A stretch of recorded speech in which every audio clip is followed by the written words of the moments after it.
Now we're focusing on some international update, and this breaking input is all about India-Canada diplomatic tensions that are escalating. Now, as these diplomatic tensions continue to escalate, US State Department has now said that matter of Canada is serious, and what we expect India is to cooperate with the Canada. So these are the latest inputs that we're tracking from the ground, and we're getting a reaction from the United States, where it is expected out of India to cooperate with Canada on basis of these allegations. Now, remember, the diplomatic row between India and Canada has escalated following allegations from Canadian Prime Minister Justin Trudeau that India may be involved in the assassination of a Canadian Sikh leader. Now, this accusation has led to mutual expulsion of diplomats and heightened tensions in both the countries as both the nations grapple with issues related to national security, human rights and the diaspora. So these are the latest inputs that we are tracking from the ground at this point of time. Now, joining us on the broadcast is our colleague Akanksha. A very good morning, Akanksha. How can the United States actually justify its calls for cooperation when it has not directly addressed the serious implications of Canada's allegations against India also? A very good morning to you, Kohina, and our viewers. And that is precisely also the point that India has been making, that, our requests for extradition, the kind of various gangsters over there, many of them also branded as terrorists. Apart from that, the anti-Hindu graffiti, the kind of defacing of Hindu temples that's taking place, the defacing of the idol of Mahatma Gandhi, all of these requests which have been made by the MEA for investigation by the Canadian authorities have in fact been left unheard.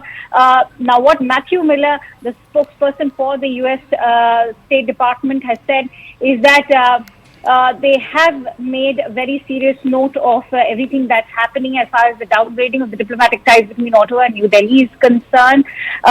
What is very surprising and misplaced is the comment that's come in that they wanted to see the government of India cooperate with Canada and its investigation, but India has chosen an alternate path. So the US State Department often makes remarks which are off the cuff. They are misplaced and lopsided even at the moment, because remember, the Ministry of External Affairs has been very vocal about how not even a shred of evidence has been provided with Canada, and that New Delhi is very much willing to cooperate, as it is already doing so in the investigation of the alleged Pannu murder plot, who is also a US citizen. Remember, this entire news of the downgrading of diplomatic ties arrived on a day when we've seen an inquiry committee from India traveling to the United States. In fact, an official has been arrested by India in this entire plot.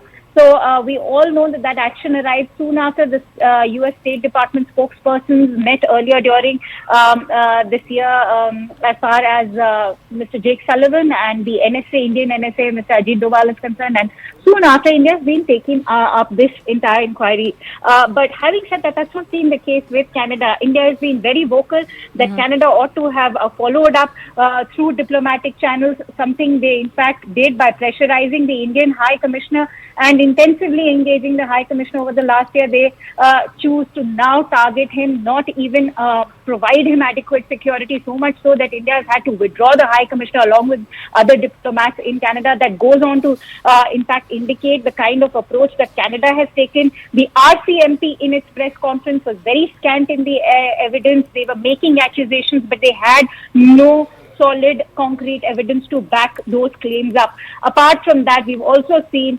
there's been a lot of there's a lot of chatter in the media, but there should have been proper diplomatic back channel talks, and secret information ought to be shared through bilateral channels and not publicly as Canada is doing. So I think it is Canada's approach which ought to be questioned, not India's. Right, Akanksha, thank you so much for bringing in all those details. Well, US is clearly prioritizing the diplomatic relations over accountability. Let's hear out what the US State Department actually had to say. The timing of those was completely coincidental. When it comes to the Canadian matter, we have made clear that the allegations are extremely serious, and they need to be taken seriously, and we wanted to see the government of India cooperate with Canada in its investigation. Obviously, they have not chosen that path. Well, with all those news and updates, it's a wrap from our side. Stay informed and stay tuned to CNN News 18. Thanks for watching.